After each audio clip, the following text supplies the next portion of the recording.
instrumento, Pai. Te pedimos pela vida dele, te pedimos bênçãos sobre a vida dele, sobre toda a sua família. Tu sabes o que o teu servo necessita. Dá de acordo com a tua vontade. Protege o teu filho, o capacita em sabedoria e discernimento. É isso que eu te peço e já te agradeço em nome de Jesus. Amém.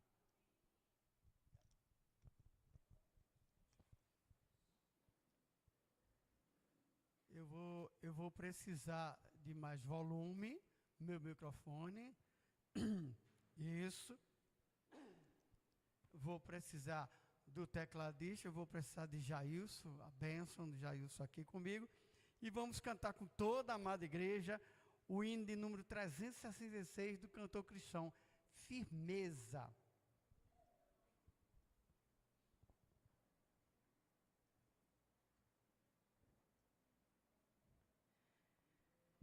Em nada ponho a minha fé. Amém? Exercitem a sua fé.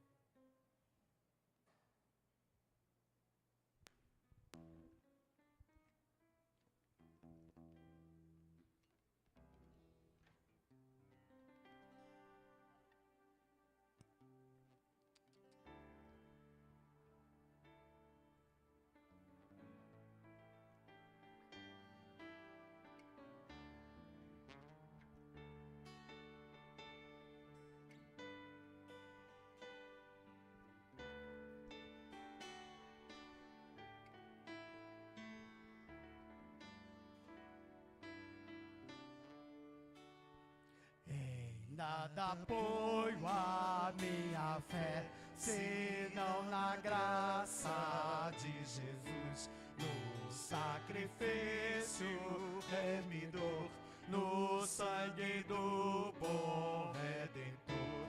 A minha fé e o meu amor estão firmados no Senhor. Estão firmados no Senhor. Se Ele não posso a face ver, graça vou viver em cada transe sem parar, sempre de nele confiar. A minha fé e o meu amor estão firmados no Senhor. Estão firmados no Senhor. Seu juramento é muito leal, abriga-me no temporal, ao vir cercar minha tentação. É Cristo a minha salvação. A minha fé e o meu amor estão firmados no Senhor. Estão firmados no Senhor. Assim que o seu clarim soar, irei com ele me encontrar. Gozarei da redenção com todos que no céu estão. A minha fé e o meu amor estão firmados no Senhor. Estão firmados no Senhor. Amém? Não, esse amém foi fraco demais. Amém? Aleluia. É bom demais cantar esses hinos do cantor cristão, né? A gente fica viajando em tantos hinos atuais e esquece que o cantor cristão já tem mais de 100 anos, né? E está aí, sempre vivo, graças a Deus. E esse hino veio de propósito, que a palavra que nós iremos trazer hoje para a amada igreja é: diga ao povo que marche. E para tomar uma atitude, para se dirigir a um objetivo, a um determinado lugar ou situação, você tem que seguir. E depende da tua fé. Diga ao povo que marche. Vamos refletir isso. Abram suas Bíblias, ou vai estar aqui no telão, Êxodo 14. A leitura é de 15 versículos, mas eu vou ler tranquilo para que a gente possa estar em sintonia com o que nós estamos vendo, né? Graças a Deus por isso.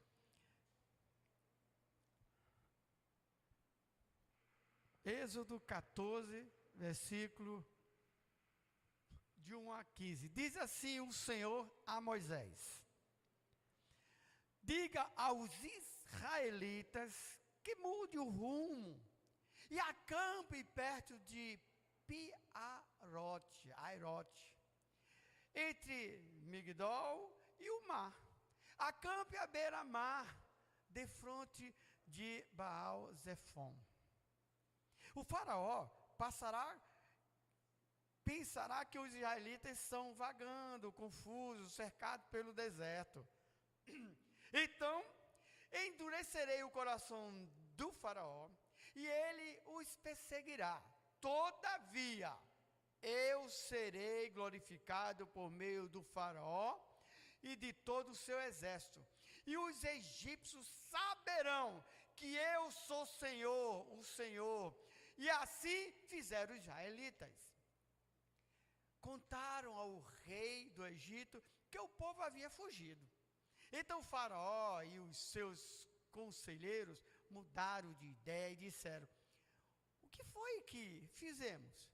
Deixamos os israelitas sair e perdemos os nossos escravos? Então o faraó mandou aprontar a sua carruagem e levou consigo o seu exército. Levou todos os carros de guerra do Egito, inclusive 600 dos melhores desses carros, cada um com um oficial no comando. O Senhor endureceu o coração de Faraó, rei do Egito, e este perseguiu os israelitas que marchavam triunfantemente. Os egípcios, com todos os cavalos e carros de guerra do faraó, os cavaleiros e a infantaria saíram em perseguição aos israelitas e os alcançaram. Quando estavam acampados à beira-mar, perto de Pi-Airote, de frente de Baal-Zefon, ao aproximar-se o faraó, os israelitas olharam e avistaram os egípcios que marchavam na direção deles. E aterrorizados, clamaram ao Senhor. Disseram a Moisés: foi por falta de túmulos do Egito que você nos trouxe para morrermos no deserto? O que você fez conosco, tirando nós de lá? Já tínhamos dito a você no Egito: deixa-nos em paz. Seremos escravos dos egípcios antes de ser escravos dos egípcios do que morrer no deserto. Moisés respondeu ao povo: não tenham medo. Fiquem firmes e vejam o livramento que o Senhor trará hoje. Porque vocês nunca mais verão os egípcios que hoje veem. O Senhor lutará por vocês. Tão somente acalme-se. Disse então o Senhor a Moisés: por que você está clamando a mim? Diga aos israelitas que sigam avante, que marchem. Amém? É uma história muito bonita, né? É uma história é daquele que confia. Se confia, marche, vai adiante. Não relaxe. O teu foco é marchar? Marche. O teu objetivo quer conseguir? Vá adiante. Confie em Deus. Essa era a situação dos israelitas. Não foi fácil, lógico. Deus precisou castigar o Egito com pragas. Feriu o rio Nilo, e o transformou num rio de sangue. As rãs, os piolhos, as moscas invadiram as casas. Os animais dos egípcios foram atacados por pragas. Os homens foram atacados por tumores. Chuva e fogo desciam sobre os campos do Egito. Os gafanhotos comeram tudo que estava à sua frente. Trevas por 3 dias. E por último, a morte dos primogênitos. E aqui, o filho de Faraó morre. Depois disso, o povo conseguiu a sua liberdade. Mas não foi fácil. Estão livres? E agora? Como viver a liberdade que Deus nos concede? Percebam bem. Êxodo 13. A gente, só para entender, Êxodo 13, versículo 17 e 18. Só para a gente ter uma compreensão maior.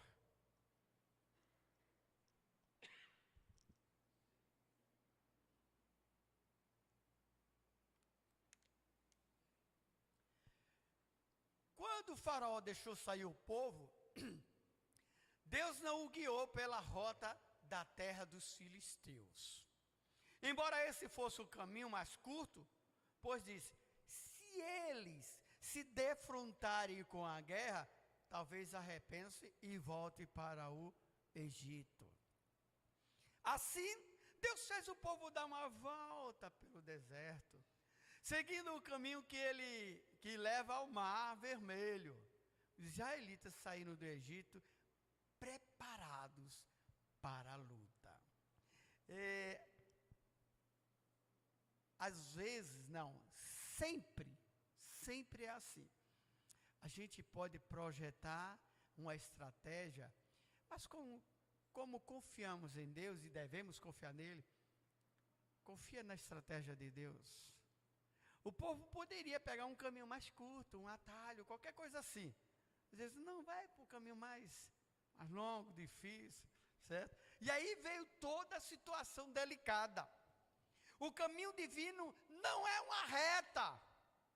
Se você pensa que você está na presença de Deus, eu tenho Jesus na minha vida, eu agora sou um salvo, e aí pula, faz um monte de coisa, e vai ser fácil? Vai ser não. Tu vai passar por algumas situações que será como prova na tua vida. Foi assim com os israelitas.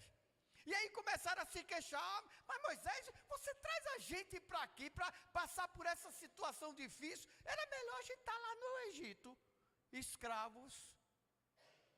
Dizendo, olha, eu imagino Moisés, chega assim para aquele povo, relaxe, vocês têm um Deus, que Ele é dono de tudo, acalma o teu coração, não é? Mas não, acho que não foi assim não, né? Porque todo o líder também se envolve nas emoções, né? E às vezes a gente quer resolver e às vezes põe o pé no freio, não é? Porque nem sempre é daquele jeito, não é? Pois bem, então Moisés disse, olha, vamos confiar. Charles Swindoll, pastor, escritor, teólogo, escreveu muitos livros, ele explica que todos esses israelitas libertos nasceram no Egito, portanto, o estilo de vida deles era completamente egípcio, óbvio, seus hábitos eram egípcios e até o cheiro deles era egípcio. Cheiravam a cebola e alho. Era o costume dele de comer muito isso. Imagine conversar com a pessoa com hálito de cebola e alho, hein? Nem vampiro chega perto. Os judeus estavam saindo do Egito, mas o coração deles ainda estava cheio do Egito. Eram necessários desvios, eram necessários provações, eram necessários testes, provocações espirituais, para que eles passassem a ter novos hábitos e trocassem o cheiro de cebola e do alho egípcio pelo aroma de Deus. Posso ouvir um amém?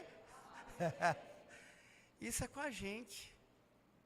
Às vezes a gente está cheio de hábitos, cheio de maus costumes. Precisamos andar com o cheiro de Deus. Amém. Assim também, meus irmãos, é a caminhada do cristão em direção a Canaã celestial. Não existe uma caminhada em linha reta. Se os judeus fossem pelo caminho mais rápido, provavelmente seriam abatidos pelos filisteus, ou simplesmente iriam retornar para a escravidão no Egito. Iriam entregar os pontos. Como a rota traçada para aquele povo não foi um acidente, a nossa também não é. Lembre-se, hoje o que você está vivendo é o que Deus quer. Diz aí para a pessoa que está ao teu lado, hoje o que você está vivendo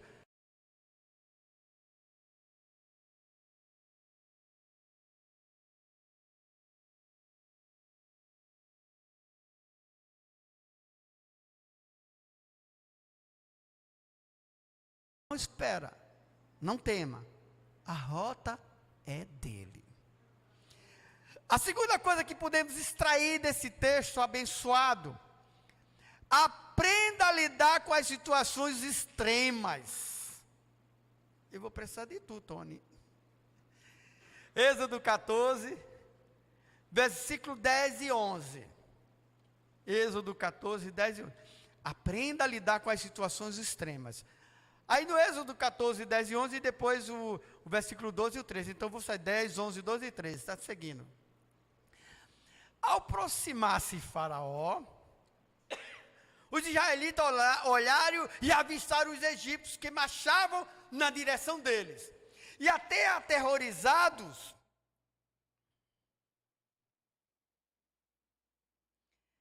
clamaram ao Senhor. Disseram a Moisés: foi por falta de túmulos no Egito que você nos trouxe para morrermos no deserto? O que você fez conosco, tirando-nos de lá? Já tínhamos dito a você no Egito: deixe-nos em paz. Seremos escravos dos egípcios. Antes ser escravos dos egípcios do que morrer no deserto. Moisés respondeu ao povo: não tenham medo. Fiquem firmes e vejam o livramento que o Senhor trará hoje. Porque vocês nunca mais verão os egípcios que hoje veem.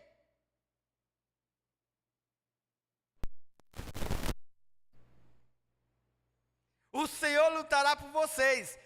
Tão somente acalmem-se.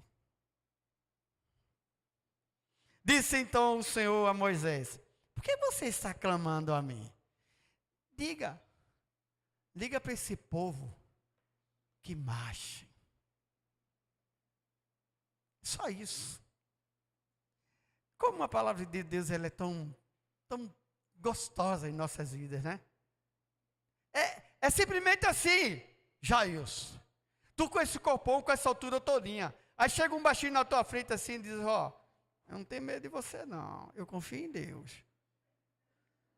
E aí Deus diz: confia em mim, mas não fica muito na frente dele não. É simplesmente confiar em Deus. Crer em Deus. Não tenham medo. Porque Deus está nessa peleja. Ele é com vocês. Então os israelitas partiram totalmente desarmados. Eles não tinham como oferecer qualquer resistência. E quando souberam que o inimigo se aproximava, eles focaram a retaguarda. O passado. Aí, Moisés, tu me traz para aqui aí. Era melhor a gente ficar lá, no Egito. Escravos. Por que será, meus amados irmãos, que na hora do teste, focamos na direção errada? Gente, eu vou falar da minha esposa, ela não está aqui, aí eu fico mais à vontade. Mas eu digo sempre isso para ela. Regina, ela, o irmão dela são assim, essa natureza eu sei não. eu e Davi é que damos em cima dela, né? Eles veem a coisa já no negativo. Olha, não vai dar certo. Calma, ainda nem chegou. Eles já pensam assim. Que já não vai dar certo. Certo? São pessoas que se precipitam nas suas posições. Assim foi com os israelitas. Era melhor a gente ter ficado lá no Egito. A gente estava lá como escravo, tínhamos tudo. Tu trouxesses aqui para morrer, e por acaso falta túmulo lá, e aí a gente vai morrer aqui no deserto, aí começa aquele questionamento, certo? E aí começa a tumultuar. E aí diante, amados irmãos, da situação, Moisés disse ao povo: não temais. Essa é a mesma expressão usada por Jesus no barquinho, quando os discípulos enfrentaram uma tempestade. Não temas. Inúmeras vezes essa expressão não temas aparece na Bíblia. Mas a verdade, amados irmãos, é que bastaria aparecer uma única vez. Pois se Deus falou que cuidaria de nós, uma única vez basta. Pronto. Eu não vou cuidar de vocês? Acabou-se. Tem que falar mais nada não. É confiar. É não pensar na retaguarda, no passado. A terceira e última descoberta maravilhosa nesse texto, 14, versículo 15 e o versículo 21, viu?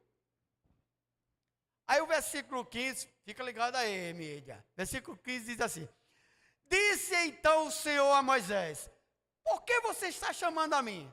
Diga aos israelitas que sigam avante. Versículo 21. Então Moisés estendeu a mão sobre o mar, e o Senhor afastou o mar, e o tornou em terra seca. Com um forte vento oriental que sobrou toda aquela noite, as águas se dividiram. Versículo 22 e o 25. 22 agora. E os israelitas atravessaram por meio do mar em terra seca, tendo uma parede de água à direita e outra à esquerda. Versículo 25. Fez que as rodas dos seus carros começassem a soltar-se de forma que tinha dificuldade em conduzi-los. E os egípcios gritaram: vamos fugir dos israelitas, o Senhor está lutando por eles contra o Egito. Amados, olha só para entender. A abertura do mar Vermelho não foi um milagre corriqueiro, mas algo excepcional. Tal milagre tem por objetivo, amados irmãos, principal, a glória de Deus. E o Senhor usa situações similares para que primeiro aprendamos a glorificá-lo. E em seguida, aumentar a nossa intimidade com Ele. Sem Deus, não temos nenhuma chance de vencer. Diz para a pessoa que está do lado: olha, sem Deus não temos chance de vencer. Diz aí: sem Deus não temos nenhuma chance para vencer. Então, o israelita estava lá. Pense naquela agitação. O inimigo estava se aproximando. E eles estavam diante de um mar. E Moisés tinha dito para ele: olha, hoje o Senhor vai livrar todos nós. E vocês, olha só como é gostoso. E vocês lá do outro lado dessa câmera, certo? Nunca mais vai ver os inimigos em sua frente. Moisés ainda não tinha nem tocado no mar para que ele se abrisse. Vocês entendem como é um líder usado por Deus? Vocês entendem como Deus usa o líder para falar às suas ovelhas? Amados, creiam no que Deus pode fazer. Não temas. E quando Moisés disse, olha, hoje Deus vai fazer algo que também vocês nunca mais vão ver os seus inimigos. E aí, toda a história fala que quando Deus diz, toca no mar, abriu-se o mar, 2 paredes de água, um do lado do outro. O povo israelita passou a pé seco. E quando estão já chegando do outro lado, o inimigo é derrotado. Sem os israelitas precisarem de arma, porque nem arma eles tinham. Deus lutou por eles. Deus está sempre, em todo o tempo, presente na vida dos seus filhos e filhas. Ele não lhe abandona, jamais. Não lhe abandona. O Senhor usou sim em várias situações, como usa na nossa vida, nos dias de hoje. E diante da perseguição, ainda que sejamos levados para um beco sem saída, devemos manter o foco naquilo que as Escrituras ensinam. Vede o livramento do Senhor. Aleluia. É isso que o Senhor quer que cada um tenha isso em sua mente. O seu foco é Jesus. A tua vida deve estar pautada em Jesus. E aqui eu quero terminar com uma palavra de orientação às minhas amadas ovelhas. Próximo domingo é dia de eleições, segundo turno. Seja quem vencer, continue a orar por ele. E jamais perca o seu foco. O seu foco deve ser Jesus Cristo, o Senhor da sua vida. Que Ele te abençoe. Amém? Ministério.